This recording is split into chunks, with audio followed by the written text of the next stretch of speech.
Un millionnaire s'effondre dans une clinique rurale et tombe amoureux de la seule infirmière qui ne l'a pas reconnu. Le ciel était d'un gris profond, presque métallique, lorsque Jean-Baptiste Lemoine quitta la Nationale et s'engagea sur une route secondaire serpentant à travers les collines du Limousin.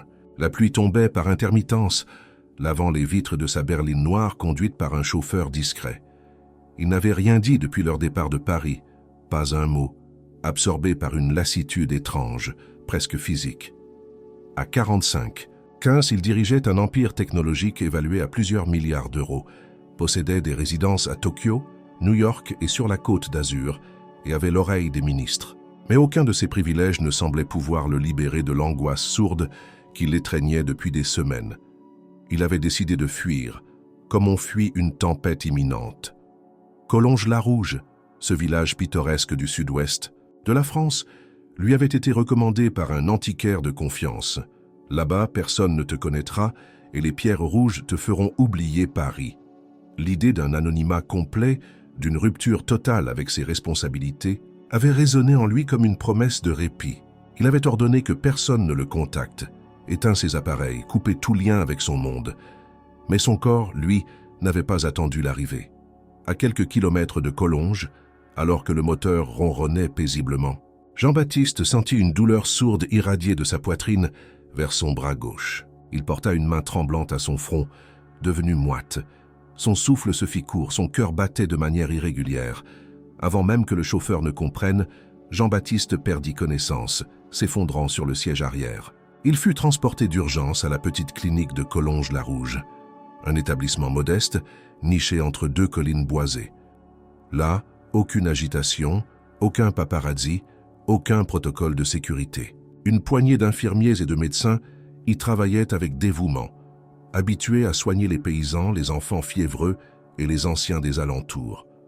Lorsqu'on installa Jean-Baptiste dans une chambre sobre aux murs clairs, nul ne s'écria, nul ne fit le lien entre cet homme au costume froissé et les couvertures des magazines économiques. Il fut examiné rapidement, son pouls stabilisé, son cœur surveillé. Une crise d'angoisse sévère avec des symptômes proches d'un infarctus, conclut le médecin de garde. Du repos, beaucoup de repos, et un suivi attentif. Les jours suivants se passèrent dans une semi-inconscience, ponctuée de visites brèves et silencieuses, de perfusions et de bruits de couloir. C'est dans ce flou que surgit sans fracas la silhouette de Clémence Moreau. Infirmière depuis quelques années dans cette clinique reculée, elle entrait et sortait de la chambre avec une discrétion presque artistique. Elle notait les constantes, changeait les pansements, apportait les plateaux repas. Son visage exprimait une bienveillance calme, mais ses gestes étaient rapides, méthodiques. Elle ne parlait presque jamais, sauf pour des questions cliniques. Et surtout, elle ne le regardait jamais comme les autres. Pas de curiosité, pas de fascination. Juste un soin pur, sans fioriture. Jean-Baptiste, même à demi conscient, sentit cette différence. Il avait passé sa vie à lire dans les regards l'intérêt, l'avidité, l'admiration parfois fausse. Ici, rien de tout cela. Juste une femme concentrée sur son travail, indifférente à ce qu'il pouvait représenter dans une autre vie. Lorsqu'il ouvrit les yeux pour la première fois avec lucidité, après plusieurs jours de repos, ce fut pour croiser son regard clair. Elle prit sa tension sans un mot, nota quelque chose sur un carnet, puis lui adressa un bref sourire professionnel. Rien de plus. « Vous êtes à Collonges-la-Rouge, dit-elle doucement. Vous avez eu un malaise, on va bien s'occuper de vous. » Puis elle tourna les talons et quitta la chambre. Ce fut à ce moment précis que Jean-Baptiste comprit qu'il était entré dans un monde parallèle. Un monde sans son nom, sans son pouvoir, sans ses chaînes, et pour la première fois depuis longtemps, cela lui fit du bien. Le silence régnait dans la chambre numéro 8 de la clinique, seulement troublé par le léger bourdonnement du moniteur cardiaque et le cliquetis des talons de Clémence sur le sol carrelé. Jean-Baptiste Lemoine, désormais éveillé, observait cette femme avec une attention qu'il n'avait plus portée à personne depuis bien longtemps. Il y avait chez elle une absence de superflu, une sorte d'austérité élégante qui contrastait radicalement avec les femmes qui fréquentaient habituellement son univers. Pas de maquillage criard, pas de bijoux, pas d'odeur artificielle, juste une blouse blanche, des cheveux bruns attachés à la va-vite, un regard perçant mais doux et des gestes d'une précision mécanique. Clémence ne savait rien de lui. Cela se voyait dans ses yeux, dans son comportement. Elle ne l'avait pas googlé, Ne le testez pas à travers des allusions voilées, ne tentez pas de percer un mystère inexistant à ses yeux. Pour elle, il n'était qu'un patient parmi d'autres, un homme à surveiller, à soigner, à stabiliser. Ce détachement faisait naître en Jean-Baptiste une forme d'étonnement teinté de gratitude. Il n'avait pas besoin de jouer, de mesurer ses mots, de gérer son image, il pouvait exister simplement. « Comment vous sentez-vous aujourd'hui » demanda-t-elle sans même lever les yeux de son bloc-notes. « Un peu mieux, je crois », répondit-il, la voix encore rugueuse. Elle hocha la tête, griffonna quelques notes, puis releva enfin les yeux. Leur regard se croisa brièvement, un instant, suspendu, sans interprétation, sans attente. « Vous avez besoin de repos, pas d'écran, pas de téléphone. Laissez votre corps se remettre. Le stress, chez certaines personnes, devient un poison lent. »« Vous parlez d'expérience » osa-t-il. Elle esquissa un sourire qui ne dura qu'une fraction de seconde. « Je parle de ce que je vois ici tous les jours. » Puis elle s'éloigna, laissant derrière elle une odeur discrète de savon neutre et une impression de présence rassurante. Jean-Baptiste resta là, le regard perdu vers la fenêtre, où les nuages passaient lentement au-dessus des collines. Il ne savait plus depuis combien de temps il n'avait pas ressenti cette forme étrange de paix. Pas de réunion à préparer, pas de décision à prendre, pas d'ennemi à anticiper. Il était dans un monde qui n'attendait rien de lui. Les jours suivants se succédèrent dans une routine simple mais profondément inhabituelle pour lui. Le petit déjeuner servi à 8 heures du matin, les contrôles médicaux réguliers, les visites brèves mais constantes de Clémence, les promenades brèves dans le couloir de la clinique lorsqu'il retrouva des forces. Il découvrit que la clinique n'était pas qu'un lieu médical, c'était un point d'ancrage dans la vie de nombreux habitants du coin. Les gens y entraient comme on entre dans une maison familière. Une vieille dame venait y tricoter dans la salle d'attente. Un jeune garçon, fils d'un agriculteur, y passait tous les après-midi pour lire pendant que sa mère était soignée. Tout semblait lent, organique, sincère. Jean-Baptiste, habitué aux ascenseurs en verre, aux voitures blindées, aux hôtels à 5 étoiles où l'on vous appelle par votre nom sans que vous vous soyez présenté, se trouvait déconcerté par cette normalité brute. Mais il s'y accrochait, comme à une bouée de sauvetage dans un océan qu'il avait lui-même contribué à rendre toxique. Clémence continuait de l'accompagner dans cette convalescence discrète. Elle ne posait jamais de questions sur sa vie passée, sur ce qu'il faisait à Paris, sur la raison de son effondrement. Il avait pourtant donné un faux nom à son arrivée, juste Jean, suivi d'un vague récit sur une entreprise familiale de distribution de matériel informatique. Elle n'avait pas haussé un sourcil. Ce détachement, au lieu de l'offenser, le fascinait. Elle ne cherchait pas à le juger ni à comprendre ce qu'il fuyait. Elle lui offrait simplement la possibilité de n'être personne. Un après-midi, alors qu'il tentait de marcher seul dans le petit jardin de la clinique, il croisa Clémence qui sortait pour sa pause. Elle tenait un thermos à la main et s'installa sur un banc face au vieux mur en pierre couvert de lierre. Il hésita, puis s'approcha lentement. « Je peux » demanda-t-il, désignant le banc. « Ce banc appartient à tout le monde » répondit-elle sans sourire. Ils s'assirent en silence. Pendant de longues minutes, ils regardèrent le paysage sans échanger un mot. Le vent soulevait les feuilles des arbres, une buse tournoyait au-dessus des champs. « Vous venez d'ici » demanda-t-il finalement. « Pas vraiment » répondit-elle après une hésitation. « Disons que je m'y suis réfugié. » Il sentit dans sa voix une tension souterraine, une vérité qu'elle n'était pas prête à livrer. Il n'insista pas. Ils restèrent là, deux, étrangers côte à côte, unis par le silence, et peut-être aussi par quelque chose d'autre, d'invisible, d'inavoué. Ce soir-là, dans sa chambre, Jean-Baptiste ne consulta ni dossier, ni chiffres, ni prévisions économiques. Il pensa à Clémence, à son calme, à ses gestes, à ce qu'elle représentait sans le savoir, un espace de vérité dans un monde saturé de mensonges. Lorsque l'on choisit de mentir, ce n'est pas toujours pour tromper. Parfois, c'est pour se protéger, pour préserver une illusion fragile, un souffle de liberté que la vérité pourrait détruire.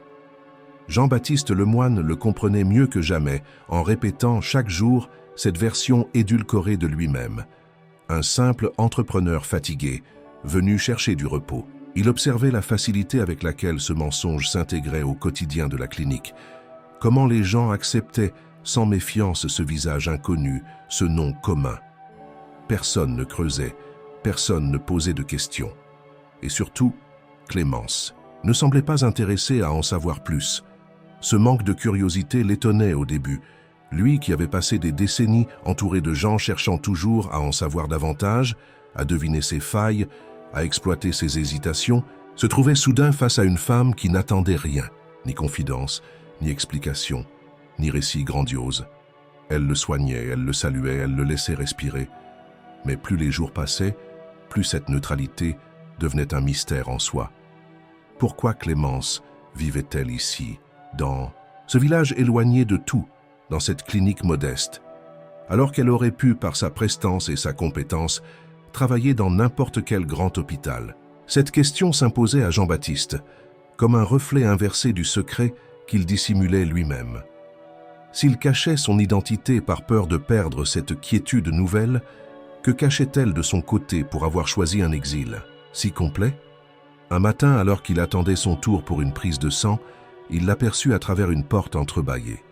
Elle était seule dans la salle de pause, assise face à une vieille photo accrochée au mur. Son visage habituellement fermé laissait transparaître une expression troublée. Elle effleura du bout des doigts le cadre, puis détourna les yeux brusquement, comme prise en faute. Jean-Baptiste détourna le regard à son tour, par respect, mais la scène resta gravée dans sa mémoire. L'après-midi même, il tenta une approche plus directe. Ils se retrouvèrent une nouvelle fois sur le banc du jardin, entourés de l'air tiède d'un printemps encore hésitant. « Vous semblez porter quelque chose de lourd, » dit-il d'une voix calme, « comme si vous aviez choisi cet endroit pour vous punir. » Clémence ne répondit pas tout de suite. Elle fixa un point invisible dans le lointain, les mains posées à plat sur ses genoux. « Il y a des choses qu'on choisit de laisser derrière soi, » répondit-elle enfin. « Pas parce qu'on les a oubliées, mais parce qu'on ne veut plus les affronter. » Jean-Baptiste comprit qu'il ne devait pas pousser davantage. Il reconnut dans ces mots un écho douloureux, une forme d'abandon lucide.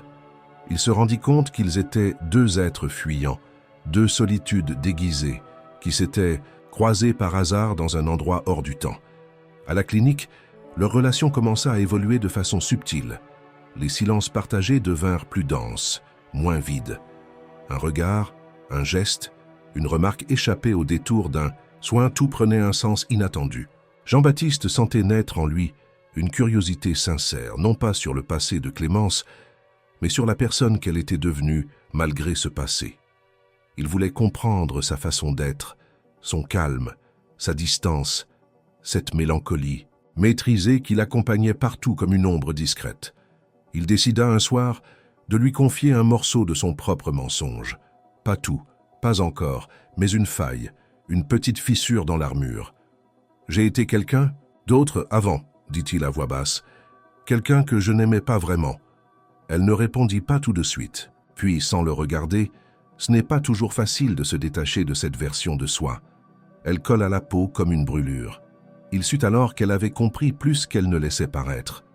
Peut-être ne connaissait-elle pas encore son nom, mais elle devinait le poids qu'il portait, cette fatigue qui n'était pas seulement physique. Et lui devinait la sienne, cachée derrière son efficacité, son silence, sa retenue. Le mystère de Clémence devint une présence constante dans l'esprit de Jean-Baptiste. Il apprit par bribes qu'elle venait de Lyon, qu'elle avait quitté la ville depuis plusieurs années, qu'elle ne recevait jamais de visite. Les autres infirmiers ne parlèrent d'elle qu'avec respect, mais toujours à voix basse, comme si elle appartenait à un autre monde, un monde dont elle avait tiré un trait sans retour. Un jour, en l'observant soigner une patiente âgée, avec une douceur infinie, il sentit une émotion étrange l'envahir. Ce n'était pas seulement de l'admiration, c'était un besoin profond de la comprendre, de l'approcher, non pour la sauver, mais pour se sauver lui-même. Car à mesure que le mensonge sur son identité s'épaississait, la vérité sur ce qu'il ressentait, elle, devenait de plus en plus claire. Le printemps s'était installé avec douceur dans les collines autour de Collonges-la-Rouge. Les cerisiers en fleurs bordaient les chemins étroits. Les jours s'étiraient avec lenteur, et la lumière du soir dorait les façades rouges des maisons comme dans un tableau ancien. La clinique, avec ses murs épais et ses volets battants, semblait flotter hors du temps. Jean-Baptiste, chaque jour un peu plus rétabli, commençait à s'éloigner de son lit et de la routine des soins, et il trouvait dans ce nouvel espace une forme d'éveil intérieur qu'il n'avait jamais connue dans sa vie de patron comblé. Il s'était mis à observer davantage les gestes simples qui l'entouraient. Un rire dans le couloir, une main sur une épaule, le grincement d'un chariot, le silence apaisant des nuits sans klaxon ni notification. Il n'était plus seulement le patient inconnu. Il devenait un élément du décor, une figure familière. Certains membres du personnel lui souriaient avec complicité, d'autres échangeaient avec lui quelques mots sur le jardin, la météo, les confitures. De la cantine, il se surprit à répondre, à écouter, à se mêler. Ce n'était pas un jeu ni une stratégie, c'était une réintégration lente dans un monde qui ne lui demandait rien d'autre que sa présence. C'est dans ce contexte apaisé qu'il prit la décision une après-midi ensoleillée de sortir de la clinique pour la première fois. Il demanda à une aide-soignante s'il y avait un endroit où prendre un café. Elle lui indiqua un petit établissement au bout du village, à quelques minutes de marche. Il hésita, puis se rendit dans la salle de repos où Clémence préparait du thé. Elle leva les yeux, surprise par sa venue soudaine. « Vous avez besoin de quelque chose ?» demanda-t-elle. « Non, enfin si, » commença-t-il, un peu déstabilisé par son propre élan. « Je vais sortir un peu, prendre l'air, boire un café et... Je me demandais si vous voudriez m'accompagner. » Elle le fixa sans sourire, mais sans hostilité. Son regard passa rapidement de ses yeux à ses mains, puis à la montre accrochée au mur. « Je termine dans 10 minutes. » Il ne s'attendait pas à une réponse aussi directe. Il hocha la tête, tenta de masquer sa surprise et sortit pour l'attendre devant le portail. Lorsqu'elle le rejoignit, elle avait changé de blouse pour un pull gris et un pantalon sombre. Sans maquillage, sans artifice, elle semblait toujours empreinte de cette même dignité discrète. Ils marchèrent en silence à travers les ruelles pavées du village, leurs pas résonnant doucement sur les pierres. Le café était minuscule, avec une terrasse donnant sur une placette ombragée. Ils s'installèrent à une table au soleil, face à une fontaine ancienne. Le serveur les salua avec indifférence et apporta 2 cafés, sans poser de questions. « Vous ne venez jamais ici ?» demanda Jean-Baptiste, en remuant sa tasse. « Pas souvent. J'évite les endroits où l'on pourrait me poser trop de questions. » Il comprit qu'elle gardait les murs bien élevés autour d'elle. Pourtant, il perçut une ouverture, un relâchement subtil dans ses épaules, un souffle un peu moins retenu. Il décida de ne pas briser cette fragile ouverture avec des mots déplacés. « C'est étrange, » dit-il après un moment, « d'avoir l'impression de découvrir un pays lointain, alors qu'on est toujours en France. Ce village, il a quelque chose d'irréel. Ici, le temps ne court pas, » répondit-elle. Il avance doucement. Cela dérange ceux qui veulent oublier. Mais pour ceux qui ont besoin de se souvenir, c'est un refuge. Ces mots résonnèrent profondément en lui. Il se demanda ce qu'elle voulait tant se rappeler, ou peut-être expier, et ce qu'il fuyait, lui, exactement. Leurs blessures semblaient se croiser dans l'ombre de cette terrasse, sans se toucher encore. Ils parlèrent peu, mais chaque phrase avait du poids. Il lui raconta, dans une version filtrée, qu'il avait dirigé une entreprise, qu'il en avait assez, qu'il était fatigué. Elle ne réagit pas avec admiration ni scepticisme. Elle se contenta d'écouter, de hocher la tête de temps en temps, sans le juger. « Vous savez, dit-elle, il y a des gens qui construisent des empires pour ne jamais avoir à s'occuper d'eux-mêmes. » Il la regarda longuement. Elle venait, sans le savoir, de résumer une vérité qu'il n'avait jamais osé formuler. Ils restèrent là jusqu'à ce que le soleil commence à décliner derrière les toits rouges. En retournant, à la clinique, leurs pas furent plus lents, plus synchronisés. Une forme de silence complice s'était installée entre eux. Pas d'intimité spectaculaire, pas de confession dramatique, mais un lien nouveau, invisible, qui flottait autour d'eux. Avant de le quitter à la porte de sa chambre, Clémence dit simplement « Merci pour le café ». Puis elle disparut dans le couloir. Jean-Baptiste resta un long moment debout, le cœur battant sans urgence, mais avec intensité. Il ne savait pas encore ce qu'il voulait vraiment, ni ce qu'il était prêt à abandonner pour l'obtenir. Mais ce qu'il avait vécu ce jour-là, ce petit moment suspendu, valait déjà plus que tout ce qu'il avait acheté au cours des 20 dernières années. La routine s'était installée dans la clinique comme une respiration régulière. Jean-Baptiste, désormais presque totalement rétabli, participait de plus en plus activement à la vie de l'établissement. On le croisait parfois aidant à porter un plateau, donnant un coup de main au jardin potager que le personnel entretenait derrière le bâtiment, ou simplement assis près d'un patient âgé échangeant quelques mots avec une douceur inhabituelle pour un homme de son envergure. Ce détachement volontaire de son ancienne vie ne l'empêchait pourtant pas d'être rattrapé par des réflexes anciens. Il avait toujours cette posture droite, cette façon de capter une pièce d'un regard, de sentir les tensions invisibles dans une conversation.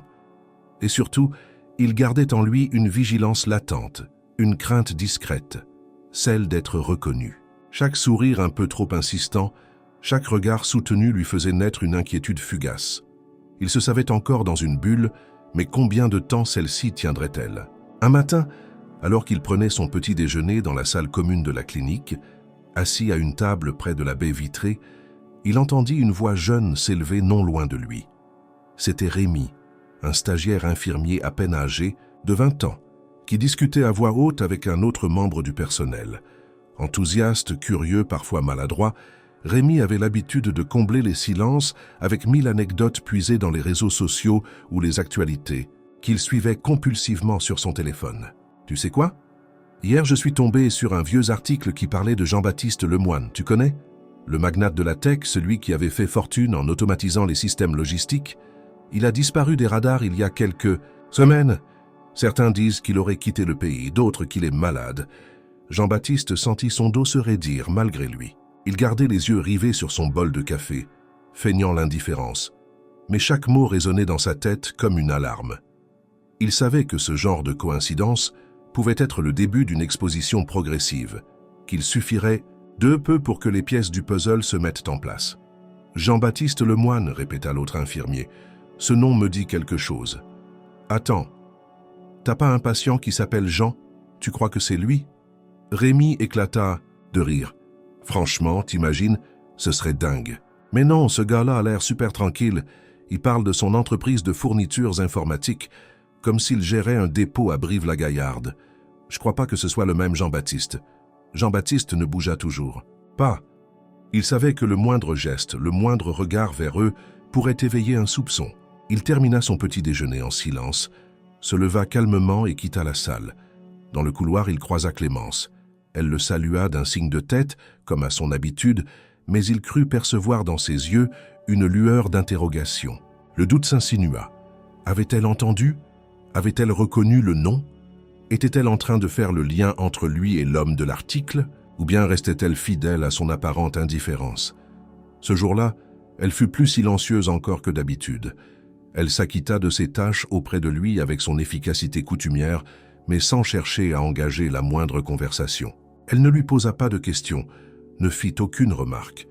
Mais Jean-Baptiste sentait une tension, une attente, comme si quelque chose s'était mis en mouvement dans son esprit. Il tenta de ne pas y penser, se concentra sur les autres patients, sur les tâches simples.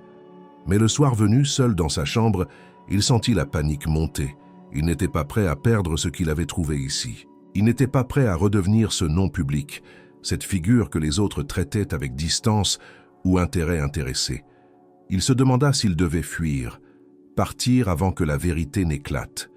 Mais il sut aussitôt que ce serait une fuite de plus, un abandon de ce qu'il avait commencé à reconstruire. Le lendemain, il croisa Rémi dans le couloir. Le jeune homme lui sourit comme si de rien n'était, sans l'ombre d'un soupçon. « Alors, monsieur Jean, ça va mieux aujourd'hui? Le café de la cuisine est toujours aussi infect ?» Jean-Baptiste répondit avec un sourire sincère. « C'est une tradition locale, j'imagine. » Clémence passa derrière eux sans s'arrêter, mais lui lança un regard rapide. Ce regard ne contenait ni certitude ni accusation. Il contenait une question muette. Il la sentit comme un fil tendu entre eux. Elle ne dirait rien. Pas encore. Mais elle commencerait peut-être à chercher. Et s'il voulait préserver ce lien, il lui faudrait choisir. Continuer à se taire ou prendre le risque de dire la vérité. Le calme revenu dans les jours suivants avait quelque chose de trompeur.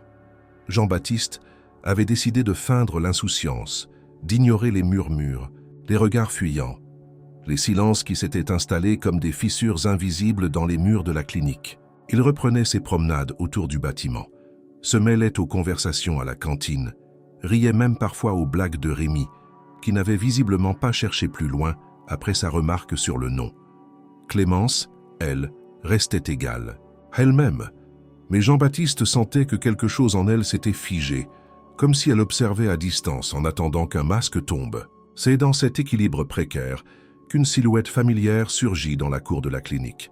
Un après-midi de mai, sans crier gare. Jean-Baptiste était assis sous un arbre, un livre ouvert sur les genoux, quand il entendit une voix trop connue pour être ignorée. « Voilà donc où tu t'étais caché, Aurélien. » L'ombre loyale, le bras droit depuis plus de 15 ans, l'homme de confiance qui gérait les crises, coordonnait les réunions, filtrait les appels et avait accès à chaque mot de passe de chaque compte bancaire. Toujours habillé sobrement, chemise blanche impeccable, cheveux tirés en arrière, regard vif et ton incisif. Il tenait un dossier sous le bras et portait une expression mêlée de soulagement et d'agacement. Jean-Baptiste referma lentement son livre, le cœur battant. « Qu'est-ce que tu fais ici ? Tu ne réponds plus à rien, pas un mot, pas un mail. On a cru que tu étais mort, littéralement. J'ai dû interroger tes proches, consulter les registres hospitaliers. J'ai fini par localiser ton chauffeur puis retracer les itinéraires. Collonges-la-Rouge, vraiment ? Tu te caches dans un village du 19e siècle ?» Jean-Baptiste se leva, jetant un coup d'œil autour de lui. Quelques patients prenaient le soleil un peu plus loin. Il attrapa Aurélien par le bras et l'entraîna vers un coin plus isolé du jardin, à l'abri des regards. « Tu ne peux pas être ici. Je t'ai dit que j'avais besoin de temps. Du temps. Tu as déserté l'entreprise. Les actionnaires commencent à poser des questions. On parle d'OPA hostile, de restructuration, de ta santé mentale. La presse cherche une histoire. Tu crois que tu peux simplement disparaître, comme ça? Oui, c'est exactement ce que je crois.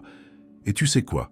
Je suis en train de respirer pour la première fois depuis des années. » Aurélien le dévisagea, les sourcils froncés. Il semblait découvrir un homme qu'il ne reconnaissait pas. « C'est à cause d'elle » lança-t-il soudain. « L'infirmière, ça tu as fui pour une femme. » Jean-Baptiste eut un mouvement de recul. Il sentit une colère monter, froide et tranchante. « Ce n'est pas de ton ressort. Tout ce que tu fais me concerne, tant que tu es à la tête de l'entreprise. Et si tu veux la perdre, tu es sur la bonne voie. Mais au moins fais-le consciemment. Tu vis ici sous un faux nom, tu mens à tout le monde. Combien de temps avant que ça explose ?» Jean-Baptiste se détourna, les poings serrés. « Tu dois partir, Aurélien. Tu ne dois parler à personne, pas ici. Je veux que personne ne sache, c'est ma seule condition. Tu réalises que tu me demandes de te couvrir alors que tu mets en danger tout ce que nous avons construit ? C'est justement parce que je sais ce que nous avons construit que je te le demande. J'ai besoin de ce silence. Pas pour toujours. Juste encore un peu. » Le silence s'installa entre eux. Aurélien semblait hésiter entre loyauté et bon sens. Finalement, il soupira, sortit un dossier de sa sacoche et le tendit à Jean-Baptiste. « Voilà les derniers rapports. Tu as 2 semaines. Ensuite, tu devras prendre une décision. » Il s'éloigna sans un mot de plus, son pas claquant sur les pavés. Jean-Baptiste le regarda s'éloigner, un poids nouveau sur les épaules. Clémence avait observé la scène depuis une fenêtre de l'étage.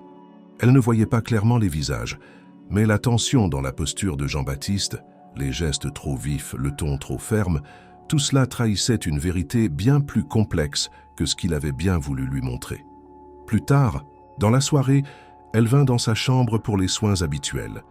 Il la remercia comme à l'accoutumée, mais elle resta debout près de la porte au lieu de partir immédiatement. « L'homme de tout à l'heure, il vient de votre ancien monde ?» Jean-Baptiste releva la tête lentement. Elle ne demandait pas pour satisfaire une curiosité. Elle cherchait une confirmation à ce qu'elle pressentait depuis des jours. « Il vient de celui que j'essaie de quitter. » Elle hocha la tête sans expression. « Alors j'espère que ce monde acceptera de vous laisser partir. » Puis elle s'en alla. Le départ d'Aurélien, bien que rapide et discret, avait laissé derrière lui une onde invisible de perturbation. Jean-Baptiste en ressentit les effets dès le lendemain. Quelque chose dans l'air avait changé, imperceptiblement mais indéniablement. Il croisa Clémence dans le couloir, et bien qu'elle ait maintenu le même ton, la même posture, la même distance professionnelle, il perçut dans son regard une réserve nouvelle. Ce n'était pas du mépris ni de la colère. C'était autre chose, un mélange de prudence et de retrait, comme si elle avait déplacé intérieurement les limites de leur lien sans le lui dire. Jean-Baptiste ne tenta pas de forcer une discussion. Il sentait que tout geste précipité risquait de briser définitivement ce qu'ils avaient construit avec tant de délicatesse. Il continua donc à jouer son rôle d'homme en convalescence, respectueux, discret, impliqué dans les tâches simples de la clinique. Mais il passait désormais une partie de ses soirées enfermé dans sa chambre, relisant les documents qu'Aurélien lui avait laissés, jonglant entre les rapports financiers, les prévisions, les alertes juridiques et les signaux faibles d'un effondrement possible. Il comprenait qu'un retour s'imposait tôt ou tard, qu'il ne pourrait maintenir cet équilibre fragile indéfiniment. Pourtant, il n'envisageait pas de rentrer, pas encore. Il n'en avait ni la force ni le désir. Il avait goûté à une existence où les conversations n'étaient pas des stratégies, où les regards n'évaluaient pas le profit potentiel, où les silences n'étaient pas suspects. Ce monde rural, avec ses bruits d'oiseaux, ses repas partagés, ses gestes sincères, l'avait ramené à une version de lui-même qu'il croyait disparue. Il ne pouvait pas renoncer à cela sans se trahir une fois de plus, mais il savait aussi que plus il restait, plus le risque grandissait. La venue d'Aurélien, si elle avait été discrète, pouvait avoir éveillé l'attention de Clémence, et peut-être celle d'autres membres du personnel. Il lui fallait agir. Pas fuir Collonges, mais protéger le lien qu'il avait noué ici, préserver ce fragile équilibre entre ce qu'il était et ce qu'il voulait devenir. Il décida alors de rencontrer Clémence hors de la clinique, loin des regards, dans un cadre qui leur permettrait d'échanger sans barrière.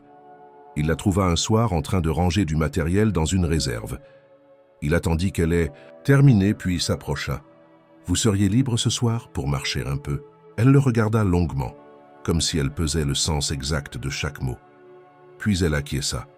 « D'accord, mais pas longtemps. J'ai une garde demain à l'aube. » Ils quittèrent la clinique à la tombée du jour, empruntant un sentier qui longeait les champs jusqu'à une petite clairière bordée d'arbres. Le silence de la nature les enveloppa, ponctué seulement par le bruissement du vent dans les feuilles et le chant discret d'un oiseau nocturne. « Je ne suis pas celui que j'ai prétendu être », dit-il d'un ton calme. Elle ne répondit pas, elle savait déjà au fond. Il poursuivit. « Mon vrai nom, c'est Jean-Baptiste Lemoine. J'ai dirigé une entreprise, un empire si l'on veut, et j'ai fui. Pas par lâcheté, mais parce que je ne pouvais plus respirer. » Elle hocha lentement la tête. « Et maintenant ? Vous comptez rester ici sous une fausse identité, à vivre dans le mensonge ? » ?»« Non, je compte rester ici, mais pas dans le mensonge. Je veux être vrai, même si ça veut dire perdre ce que j'ai construit là-bas. » « Et moi, dans tout ça ? Vous pensiez quoi, que je ne découvrirais jamais ?» Il soutint son regard. Elle ne criait pas, elle ne pleurait pas. Mais il sentait dans sa voix une blessure plus profonde que celle que ses mots pouvaient réparer. « Je ne voulais pas vous manipuler. Je voulais être vue autrement. Pour une fois. » Elle détourna les yeux. « Vous avez menti dès le début. Et même si c'était pour de bonnes raisons, c'était quand même un mensonge. Alors maintenant, c'est à moi de décider ce que j'en fais. » Ils restèrent debout là, dans la pénombre du sous-bois, entourés par le silence. Puis Clémence fit un pas en arrière. « Je ne peux pas vous promettre quoi que ce soit. Pas maintenant. »« Je ne vous demande rien, répondit-il, juste de ne pas me fuir. » Elle ne répondit pas, mais elle ne partit pas non plus. Ils restèrent encore un moment là, côte à côte, sans se toucher, sans se parler. Puis ils reprirent le chemin vers la clinique, chacun enfermé dans ses pensées. Ce soir-là, Jean-Baptiste comprit que la vérité avait un prix, et que même en fuyant son ancienne vie, il n'échapperait jamais complètement à ses conséquences. Le climat était devenu plus instable à Collonges-la-Rouge, et ce n'était pas seulement une question de météo. Les nuages s'épaississaient, dans le ciel comme dans les esprits, et l'air semblait chargé d'une tension diffuse. Clémence, fidèle à sa réserve, n'avait pas modifié son comportement de manière visible, mais Jean-Baptiste sentait que quelque chose dans la dynamique entre eux avait changé. Leur lien, auparavant délicat mais chaleureux, s'était transformé en un terrain glissant. Elle accomplissait ses tâches avec la même efficacité, mais ses gestes manquaient désormais de cette douceur discrète qui les rendait auparavant uniques. Jean-Baptiste, de son côté, ne cherchait pas à se justifier davantage. Il avait offert sa vérité sans l'imposer, laissant à Clémence la liberté de l'accepter ou non. Ce qu'il ne savait pas, c'est que la vie, parfois, décide de faire tomber les masques bien plus brutalement que les confidences humaines. Tout commença par une chose anodine. Un patient du service de gériatrie, M. Lautier, un ancien professeur d'histoire aux souvenirs encore vifs malgré son âge avancé, avait pour habitude de lire les journaux que ses enfants lui apportaient chaque semaine. Il en laissait toujours traîner quelques exemplaires dans la salle d'attente ou sur la table du salon commun. Ce jour-là, C'est un magazine économique oublié sur un siège qui attira l'attention de Clémence. Elle s'en saisit machinalement, sans but précis, simplement pour occuper les quelques minutes avant la réunion d'équipe. Elle feuilleta distraitement les pages, passant sur les titres de bourse, les portraits d'analystes, les dossiers spéciaux sur les marchés asiatiques. Puis son regard s'arrêta. Une double page, une photo, le titre en gras. Jean-Baptiste Lemoine, disparition ou stratégie. La photo représentait Jean-Baptiste dans un costume sombre, debout sur une scène, un micro à la main, en pleine conférence internationale. Le texte évoquait son parcours fulgurant, la croissance exponentielle de son entreprise, son influence dans le monde technologique européen et sa disparition soudaine, une absence inexpliquée, inquiétante, aucun communiqué, aucune trace, une rumeur selon laquelle il aurait quitté le pays pour fuir ses responsabilités. Des spéculations. Clémence resta figée. La tasse de café qu'elle tenait glissa de ses doigts et se brisa au sol. Les autres se retournèrent, surpris par le bruit, mais elle ne réagit pas. Son cœur battait à tout rompre. Elle relut l'article, regarda de nouveau la photo. Les traits étaient plus stricts, le visage plus tendu, mais c'était lui. C'était l'homme qui lui avait dit s'appeler Jean, celui qu'elle avait soigné, celui qu'elle avait laissé approcher. Elle ne dit rien à personne. Elle rentra dans son service, reprit son travail comme si de rien n'était, mais une faille s'était ouverte. Ce n'était pas seulement la révélation de l'identité, c'était le choc de la tromperie, de la confiance trahie. Elle se revit à leur promenade, à leur silence partagé, à leur rare confidence. Chaque moment lui parut soudain falsifié. Et pourtant, quelque chose en elle résistait. Une partie d'elle-même voulait croire que ce qu'il lui avait dit récemment, ce qu'il avait confessé lors de leur dernière sortie, était sincère. Mais elle ne pouvait pas faire comme si de rien n'était. Ce soir-là, elle vint à sa chambre, non pour un soin, mais pour une confrontation. Elle entra sans frapper, le journal à la main. Jean-Baptiste, assis à son bureau, releva la tête. Il comprit tout de suite. « Tu m'as menti », dit-elle simplement. Il se leva, chercha ses mots, mais elle leva la main. « Tu n'as pas besoin de me convaincre. Je sais maintenant qui tu es. Je sais aussi que tu as essayé d'être autre chose ici. Mais tu m'as laissé croire à une relation vraie, alors que tu m'observais à travers ton masque. Ce n'était pas un jeu, Clémence. Je ne voulais pas te piéger. Je voulais respirer. Et toi, tu étais la seule à me voir comme un homme, pas comme une machine à produire de l'argent. Alors pourquoi ne pas me l'avoir dit plus tôt? Pourquoi me laisser tomber amoureuse d'un fantôme ?» Il ne répondit pas. Il n'y avait pas de réponse satisfaisante. Tout ce qu'il pouvait dire semblait sonner faux. « Je vais demander à ne plus m'occuper de vous, » déclara-t-elle enfin. « Je ne peux pas faire semblant, pas avec ça. » Elle tourna les talons, quittant la chambre sans se retourner. Jean-Baptiste resta seul, les poings serrés, la gorge nouée. Il avait toujours su que ce jour viendrait, mais il n'avait jamais mesuré combien cela ferait mal. Ce soir-là, il comprit que la vérité, même dite avec sincérité, ne suffit pas toujours à réparer ce qu'un mensonge a brisé. Les jours qui suivirent furent lourds de silence et d'absence. Clémence ne passait plus dans la chambre de Jean-Baptiste. D'autres infirmières prenèrent le relais, professionnelles, courtoises, mais détachées. Lui, bien que pleinement rétabli, restait à la clinique, prisonnier d'un état qu'il ne pouvait nommer. Ce n'était ni la honte ni le regret, pas seulement. C'était une douleur plus sourde, un vide profond, né d'un lien rompu qu'il n'avait jamais eu le courage d'avouer comme essentiel. Il avait cru pouvoir bâtir quelque chose de vrai en partant de rien. Mais même dans l'anonymat, les fondations s'étaient révélées fragiles. Il comprenait maintenant que pour mériter la confiance de Clémence, il aurait dû se montrer entier dès le départ, avec toutes ses contradictions, ses failles, ses grandeurs aussi. Il n'était plus le même homme qu'à Paris, mais son passé collait encore à lui comme une ombre persistante.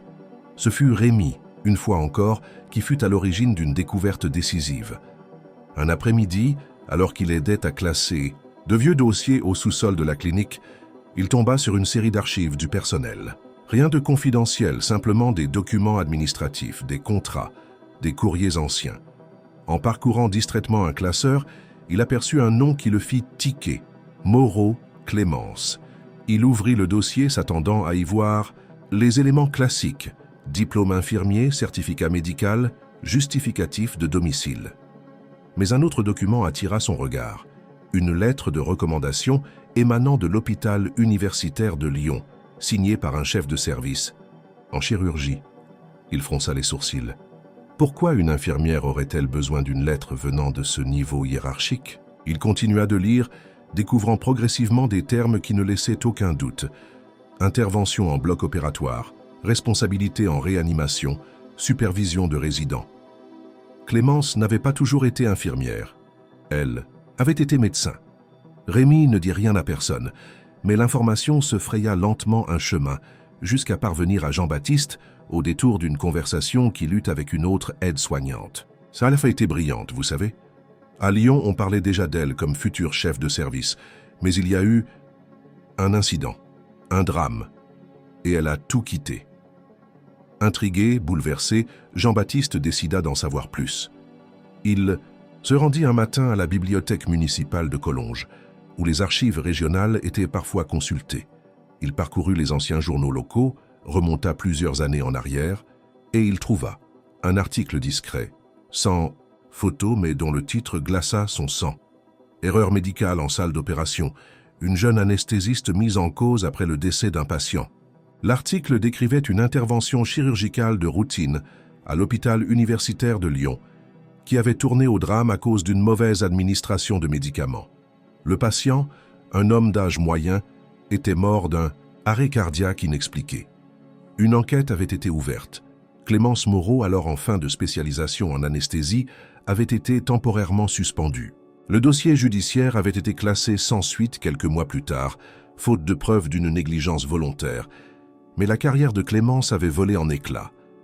Elle avait quitté Lyon peu après, sans laisser d'adresse, et s'était installée ici, à Collonges-la-Rouge, où personne ne connaissait son passé. Elle s'était réinventée, acceptant un poste d'infirmière dans une petite clinique rurale, loin de l'effervescence hospitalière, loin de la douleur qu'elle portait. Jean-Baptiste resta longtemps seul après cette lecture, assis sur un banc, incapable de penser à autre chose qu'à la solitude dans laquelle Clémence avait dû s'enfermer pour survivre.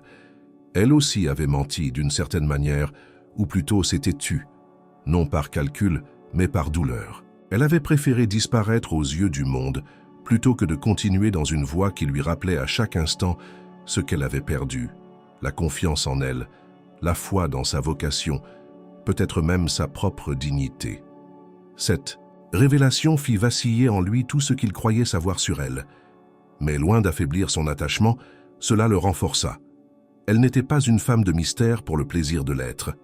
Elle était un être humain brisé, comme lui, un être en reconstruction, en résistance contre un passé qui refusait de mourir. Il comprit alors que leur rencontre n'était pas une coïncidence. C'était le croisement de deux naufragés, échoués sur une même rive. Ils ne s'étaient pas choisis dans l'euphorie ou dans l'illusion, mais dans la vérité nue de leurs blessures. Mais pour espérer rebâtir quelque chose, ils savaient qu'ils devaient faire le premier pas. Pas pour lui, mais pour elle. Pas avec des mots, mais avec des actes. Les révélations sur le passé de Clémence avaient résonné en Jean-Baptiste comme un écho douloureux de ses propres choix. Il savait désormais que la femme qui l'avait soigné, écouté, vu pour ce qu'il était vraiment, portait elle aussi le poids d'une chute. Une faute peut-être, mais surtout une douleur muette que personne autour d'elle ne semblait vouloir nommer. Elle avait fait le choix du silence, comme lui, le choix de l'effacement, comme lui. Et pourtant, dans ce silence partagé, une vérité plus grande s'était imposée. Ils étaient liés par quelque chose que le mensonge n'avait pas détruit. Jean-Baptiste passait désormais ses journées à observer, à écouter, à chercher un moyen de lui parler, sans imposer, sans forcer. Il ne voulait pas lui offrir de promesses. Il ne voulait pas l'arracher à la vie qu'elle s'était reconstruite. Mais il devait faire quelque chose. Un geste, un acte qui dépasse les mots, un témoignage sincère de sa volonté de vivre différemment, non pas pour elle, mais avec elle. Il réfléchit longtemps à ce qu'il pouvait faire. Un retour à Paris, au projecteur, aux affaires, impensable. Un message public, trop direct, trop égotique. Ce qu'il devait faire, il devait le faire à visage découvert, avec humilité, sans mentionner Clémence, sans exposer son histoire. Il voulait montrer qu'il assumait ses choix, ses erreurs, qu'il était prêt à renoncer à ce qu'il avait défini jusque-là. Il contacta discrètement un journaliste avec qui il avait autrefois entretenu des échanges cordiaux. Un homme, respecté, discret, qui ne cherchait pas les scandales mais les récits humains. Il lui proposa une entrevue, sans caméra, sans luxe, juste une table, 2 chaises et la volonté de parler vrai. Le journaliste accepta, surpris mais intrigué. L'entretien eut lieu dans une auberge voisine, à quelques kilomètres du village. Jean-Baptiste arriva seul, vêtu simplement.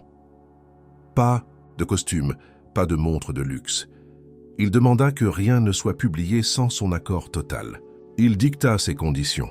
Pas de questions sur sa fortune, pas de spéculation sur sa disparition, pas de nom cité sans son consentement. Et puis, il parla. Il parla longuement de l'épuisement, de la déshumanisation progressive dans le monde qu'il avait construit. Il parla de son besoin de silence, de retrait, de sens. Il expliqua comment il s'était perdu dans les chiffres, dans les objectifs trimestriels, dans les apparences. Il ne demanda pas de compassion. Il n'offrit pas de justification. Il déclara simplement qu'il avait fui parce qu'il en avait assez d'être un produit, un symbole, une façade. Il dit avoir trouvé refuge dans un village, sans préciser lequel. Il parla de gens simples, de regards francs, de gestes vrais. Il évoqua sans jamais donner de détails une rencontre qui l'avait changé. Une personne qui ne l'avait pas reconnu et qui, par son indifférence même, lui avait permis d'exister à nouveau. L'article, une fois publié, fit sensation. Non pas pour le scandale, mais pour sa sincérité. Jean-Baptiste n'était pas un fugitif ni un homme en chute libre. Il apparaissait comme un homme en renaissance, en rupture avec les attentes de son monde d'origine. Le ton était grave, le message profond. Il ne reniait pas ses succès, mais il affirmait vouloir désormais vivre autrement, même si cela signifiait perdre ce qui avait fait de lui un nom. Le lendemain de la publication, Clémence entra dans la salle de repos où quelques collègues commentaient le texte. Elle prit le journal, lut les premières lignes, puis le referma, sans un mot. Elle quitta la pièce, le cœur battant. Il n'avait pas parlé d'elle. Il ne l'avait pas utilisée pour se racheter. Il n'avait rien révélé de son passé à elle. Mais chaque mot respirait une vérité qu'elle reconnaissait. Il ne cherchait pas à séduire. Il témoignait. Il se montrait enfin dans sa vulnérabilité la plus nue. Ce geste, aussi public qu'intime, fit plus que 1000 excuses. Il brisa quelque chose en elle, non pas par douleur, mais par reconnaissance. Elle comprit qu'il ne jouait pas un rôle. Il avait fait un choix. Et dans ce choix, elle devinait un espace qu'elle seule pouvait maintenant décider de rejoindre ou non. Ce soir-là, Clémence marcha longtemps dans les rues calmes du village. Elle pensa à sa vie ici, à ses renoncements, à ses regrets, mais aussi à ce qu'elle avait construit de solide, de vrai.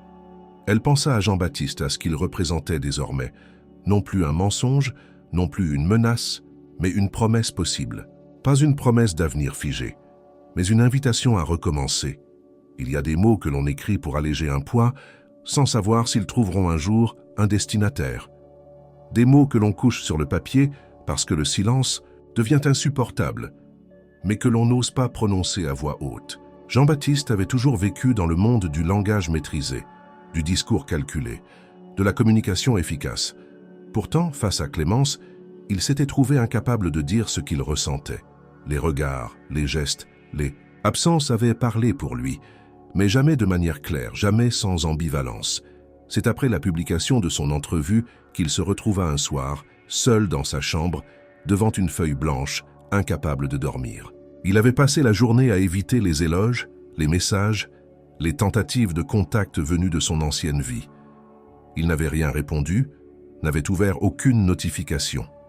Son monde de chiffres et de contrats l'appelait, mais il restait sourd. Ce qu'il voulait, il le tenait dans les mains, fragile comme une vérité encore incertaine. Un stylo, une feuille, et la possibilité d'être enfin sincère. Il commença à écrire sans plan, sans correction, laissant couler les phrases comme elles venaient. Il ne savait pas s'il remettrait un jour cette lettre à Clémence. Il ne cherchait pas à la convaincre.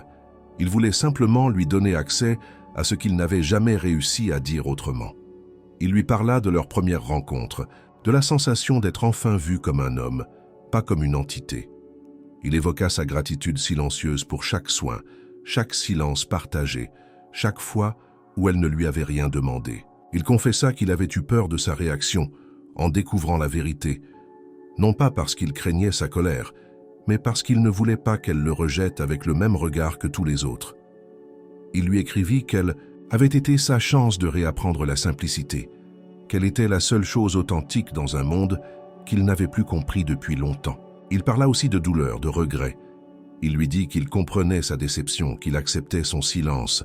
Il ne cherchait pas à effacer ce qu'il avait mal fait, mais à l'assumer. Il ne demandait pas de pardon. Il espérait juste qu'elle puisse un jour lire entre les lignes de son absence le désir de rester, non comme l'homme qu'il avait été, mais comme celui qu'il tentait de devenir. Il relut la lettre une fois terminée, à la lumière douce de sa lampe de chevet. Chaque mot lui semblait vrai, nécessaire, mais il n'eut pas le courage de la lui remettre. Il la plia avec soin, la glissa dans une enveloppe sans nom et la rangea dans le tiroir de sa table de nuit. Elle resterait là comme un témoignage muet, un aveu sans audience. Les jours suivants passèrent dans une étrange suspension. Clémence n'était pas revenue vers lui, mais elle ne l'évitait plus non plus. Lorsqu'ils se croisaient dans les couloirs, leurs regards se cherchèrent brièvement, comme si un fil invisible les reliait encore, ténu mais présent. Jean-Baptiste respectait sa distance. Il ne forçait rien, ne provoquait aucune rencontre. Il savait que le moindre geste déplacé pourrait tout compromettre. Et puis un matin, alors qu'il rangeait quelques affaires dans sa chambre, il entendit frapper doucement à la porte. Il ouvrit. Clémence était là, droite, calme, les traits tendus, mais les yeux plus doux que la dernière fois. « Je peux entrer ?» Il s'écarta, la laissa passer. Elle fit quelques pas, puis s'arrêta au milieu de la pièce. « J'ai lu l'article. » Il hocha la tête. Elle ne dit rien d'autre pendant un instant, puis reprit. « Tu n'as parlé de moi nulle part. Tu aurais pu, tu ne l'as pas fait. Ce n'était pas mon histoire à raconter. » Elle resta immobile, puis ses yeux se posèrent sur le tiroir entrouvert de la table de nuit. Elle hésita, comme si quelque chose l'attirait là. Jean-Baptiste, instinctivement, ouvrit le tiroir et en sortit l'enveloppe. « C'est pour toi ? Je ne savais pas si je devais te la donner. » Elle tendit la main, prit la lettre, ne l'ouvrit pas encore, mais elle la serra contre elle, comme une promesse suspendue. « J'ai besoin de temps, » dit-elle simplement. « Je t'en laisserai autant qu'il le faudra. » Elle le regarda longuement, puis sortit sans ajouter un mot. Jean-Baptiste resta seul, le cœur battant, sans euphorie, mais avec une étrange paix. Il ne savait pas ce qu'elle ferait de cette lettre. Il ne savait pas si elle reviendrait. Mais il savait qu'il avait tout donné. Et cela, pour la première fois depuis longtemps, suffisait. Les jours devinrent plus longs, les températures plus douces, et le printemps achevait de faire éclore les dernières promesses du paysage. Mais, dans la clinique, l'air restait suspendu autour de Jean-Baptiste. Il avait remis la lettre, dit ce qu'il pouvait dire, confié son silence à une enveloppe. Depuis, Clémence ne l'avait pas revu. Pas un mot, pas un geste, pas même un regard dans les couloirs. Il n'en voulait pas. Il comprenait. Elle avait tout à reconstruire, seule, à son rythme. L'écho de sa propre transformation le rendait capable d'accepter l'attente, même si chaque jour passé sans elle ressemblait à une éternité étouffée. Il continuait à participer à la vie de la clinique, à parler avec les patients, à aider où on le laissait faire. Mais rien ne comblait ce vide. Il n'y avait plus de masque à porter, plus de rôle à jouer, seulement une attente silencieuse, dont il ignorait l'issue. Parfois, il passait devant la salle de repos et se demandait si elle avait lu la lettre, s'il avait écrit ce qu'il fallait, s'il n'avait pas dit trop peu ou trop tard, mais il se refusait à lui demander. Il ne voulait pas forcer la main au destin. Il savait que les vraies retrouvailles ne peuvent venir que d'une volonté libre, jamais d'un besoin exprimé trop tôt. Puis un jour, après une averse abondante qui avait laissé la place à une fin d'après-midi brumeuse, il décida de sortir. Il longea les murs de pierre mouillés, descendit le sentier qui menait à la place centrale du village. Là, au milieu des pavés humides, les bancs étaient encore vides. Les gouttes ruisselaient des auvents et les arbres secouaient, leurs branches trempées. Il s'assit seul sur le banc de pierre face à la fontaine. Il ne s'attendait à rien. Il voulait simplement respirer, être là. Les minutes passaient, lentes, rythmées par le bruit de l'eau. Puis, sans prévenir, il entendit des pas. Il se retourna. Clémence marchait vers lui, le pas assuré, mais le visage grave. Elle portait un manteau gris trop grand, les cheveux détachés, mouillés par la bruine persistante.